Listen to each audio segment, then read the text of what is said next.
Salut! Aujourd'hui, nous allons dériver la valeur absolue de x et nous allons aussi nous amuser à l'intégrer. Alors tu le sais, la valeur absolue de x, elle se note comme ça, mais derrière cette notation se cache en fait un calcul, une fonction, qui est cette fonction, la racine carrée de x au carré. Eh bien oui, x au carré, ça rend le x positif, puisqu'un nombre négatif au carré, ça donne un nombre positif. Et puis, comme je l'ai mis au carré, il suffit de mettre la racine pour enlever ce carré. Donc, il redevient plus petit. Et si jamais il était négatif, il était dans tous les cas redevenu positif grâce au carré. Donc, c'est exactement ce qui se passe avec cette valeur absolue. On rend le x positif. Et en fait, nous allons justement nous servir de cette notation de fonction racine de x au carré pour essayer de dériver cette fonction. J'ai noté ici, comme tu peux le voir, des formules que tu es censé connaître par cœur qui concernent les dérivations justement. La formule de la dérivée de racine de x, c'est 1 sur 2 racine de x, ça tu es censé le connaître, et la dérivée également d'une fonction composée, g rond f', c'est égal à la dérivée de f, donc f', multipliée par g' de f. Autrement dit, la dérivée de g en fonction de f. Alors ça, qu'est-ce que ça donne appliqué sur notre valeur absolue? Alors j'ai réécrit ici l'égalité, donc la valeur absolue de x', c'est donc égal à la racine de x au carré prime. On a donc ici une magnifique fonction composée, on va pouvoir utiliser donc ces deux formules. C'est égal à la dérivée de f. F, c'est ce qu'il y a dans notre racine, c'est donc x carré. La dérivée de x carré, tu connais, c'est 2x. Je le marque donc ici, 2x. Le tout, d'après notre formule, multiplié par la dérivée, donc g' en fonction de f. Ici, notre fonction g', c'est la racine. Donc la dérivée de la racine de x, c'est 1 sur 2 racine de x. Donc je le marque, 1 sur 2 racines. Et là, on n'est pas en fonction de x, on est en fonction de f. F, je l'ai dit, c'est notre x au carré. Donc c'est sur x au carré ici. Voilà. Bon, une fois qu'on a ça, je vais simplifier la fraction. 2x, je peux le mettre au numérateur. 2x sur 2 racines de x au carré. Les deux, je peux très bien les enlever. Voilà. Je simplifie la fraction. Il ne reste plus que du x sur racine de x au carré. Et racine de x au carré, je l'ai marqué ici, c'est égal à la valeur absolue de x. Je vais donc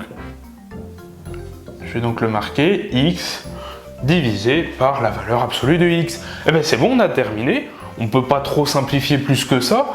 On a donc ici la dérivée de la valeur absolue de x. C'est égal à x sur valeur absolue de x. Alors ici, j'ai donc réécrit la formule. Bon, vous voyez, j'ai passé la valeur absolue de x au-dessus, au numérateur. Pourquoi j'ai fait ça? Tout simplement parce que c'est plus facile de faire des calculs de fractions lorsque une fonction compliquée se trouve au numérateur. Mais bon, ça revient exactement au même.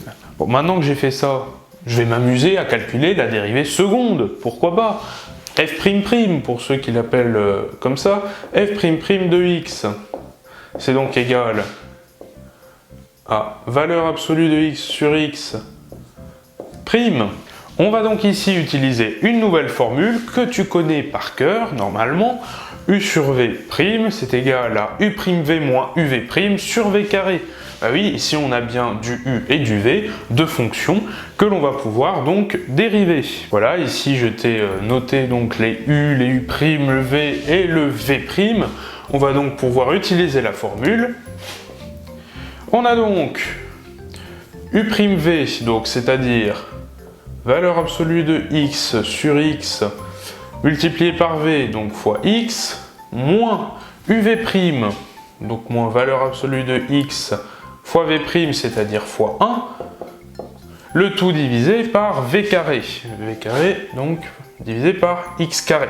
Bon alors, valeur absolue de x divisé par x multiplié par x, les x s'en vont, il ne reste plus que du valeur absolue de x moins valeur absolue de x fois 1, valeur absolue de x fois 1, ça fait valeur absolue de x. On a valeur absolue de x moins valeur absolue de x, c'est donc égal à 0. En bas, x carré, on le garde. c'est donc égal à 0 sur x carré. 0 sur x carré, est-ce que je peux le simplifier? 0 sur n'importe quoi, ça fait toujours 0? Eh bien non, c'est faux. Bah oui, si x est égal à 0, 0 divisé par 0, on ne sait pas combien ça fait. D'ailleurs, ça n'existe pas, on ne peut pas diviser un nombre par 0. Donc en fait, je ne peux pas trop le simplifier. En fait, si je peux le simplifier, je peux juste l'écrire 0 sur x. Le x au carré ne change strictement rien, mais je ne peux pas plus le simplifier que ça parce que x ne peut pas être égal à 0.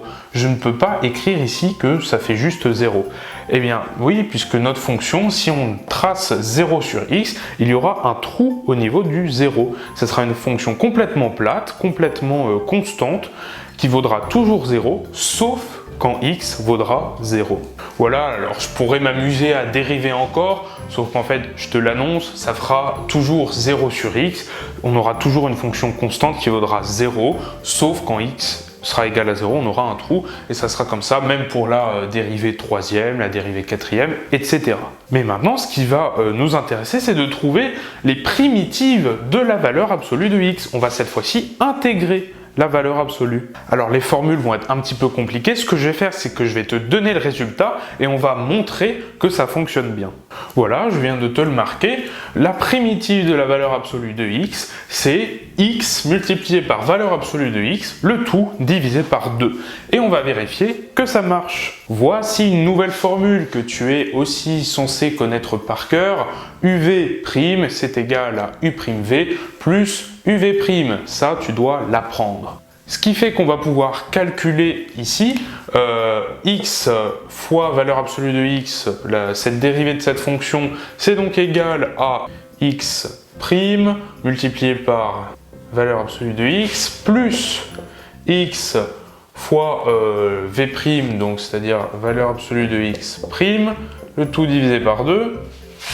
Ce qui nous fait, bon, la dérivée de x, tu le sais, c'est 1, fois la valeur absolue de x, plus x fois la valeur absolue de x', ça on l'a calculé, c'est valeur absolue de x sur x, le tout toujours divisé par 2. Il nous reste donc valeur absolue de x plus, là je multiplie par x, je redivise par x, donc il me reste plus que du valeur absolue de x, plus, valeur absolue de x, je vais enlever mon plus, je vais le refaire, voilà. Le tout toujours divisé par 2, voilà, c'est donc égal à 2 valeur absolue de x sur 2, et ben on a fini, c'est égal à valeur absolue de x, puisque les deux s'annulent, voilà. Eh bien ça y est, on a démontré que ça marchait. La primitive, donc, enfin une primitive de la valeur absolue de x, c'est donc x fois valeur absolue de x divisé par 2. Ça marche, on vient de démontrer qu'on retombait lorsqu'on dérivait la primitive sur la fonction de départ, valeur absolue de x. Bien, on va encore s'amuser un petit peu, on va calculer la primitive de la primitive, on va intégrer donc la primitive de la valeur absolue de x, on va appeler cette nouvelle primitive grand G de x, pourquoi pas. Je vous donne la formule encore, hein, c'est égal à x carré fois valeur absolue de x, le tout divisé par 6. On va vérifier que ça fonctionne bien, c'est parti. Bon, j'ai réécrit la formule, hein, uv' c'est égal à u'v plus uv'. On a donc ceci, j'ai ici tout réécrit, hein, donc x au carré prime fois valeur absolue de x plus x au carré fois la valeur absolue de x prime, le tout toujours divisé par 6. Alors c'est parti, la dérivée de x au carré, normalement tu es censé la connaître, c'est 2x, je vais mettre le égal d'ailleurs un petit peu en dessous puisqu'on aura un grand trait de fraction, multiplié par la valeur absolue de x, voilà, plus x au carré fois la dérivée de la valeur absolue de x que j'ai laissé, le tout toujours divisé par 6, c'est parti, on va s'amuser. 2x fois la valeur absolue de x plus x au carré, alors j'ai un x au carré que je redivise par x, bah, finalement le x s'en va, il ne reste plus que du x fois la valeur absolue de x, le tout sur 6, et bien tout ça je peux le factoriser, regardez je peux factoriser par x, c'est égal à 3x fois la valeur absolue de x sur 6. J'ai un 3, j'ai un 6, je peux simplifier tout ça en divisant par 3, le haut et le bas. Il me reste donc plus que du x fois valeur absolue de x divisé par 2. Eh bien, ça y est, j'ai dérivé g' de x, je retombe bien sur ma première primitive grand F de x, ça fonctionne, encore une fois, donc ma dérivée de ma dérivée, grand G de x, est bien égale à x au carré fois la valeur absolue de x divisé par 6. Bon, je ne l'ai pas précisé, mais ça me paraît évident, bien entendu, il existe une infinité de primitives, on peut toujours rajouter une constante k au bout, mais ça revient exactement au même. Bien, une dernière fois pour boucler la boucle, on va encore intégrer grand G de x pour tomber sur une fonction h, grand H de x. C'est égal, je vous la donne, x au cube multiplié par la valeur absolue de x, le tout divisé par 24, plus une constante k. On va vérifier que si on dérive grand H de x, on retombe bien sur grand G de x. C'est parti!